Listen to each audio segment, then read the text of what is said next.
कोणताही कागद क्रेयॉन नाही. लक्षात घ्या, कागद आणि क्रेयॉन मध्ये संबंध नाहीये. मग हा कागद गृहीत धरतो मी आणि हा गृहीत धरतो क्रेयॉन. ओके, चला नेक्स्ट पॉइंट. कोणताही कागद मार्कर नाही.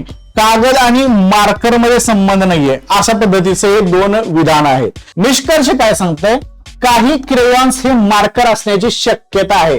क्रेयॉन आणि मार्कर, ओय भाऊ, हा क्रेयॉन आहे आणि हा मार्कर आहे, हे असण्याची शक्यता आहे म्हणले.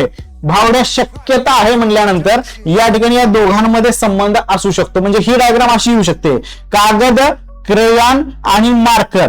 तर शक्यता आहे असं म्हणल्यामुळे हे निष्कर्ष सत्य आहे. शक्यता आहे म्हणल्यामुळे. जर असं म्हणलं असतं की काही क्रेयॉन मार्कर आहेत तर ते चूक होतं, पण इथे शक्यता आहे म्हणल्यावर पॉसिबिलिटी इथे आपल्याला दुसऱ्या डायग्राम मध्ये दिसते, म्हणून ते बरोबर आहे. कोणताही क्रेयॉन कागद नाही.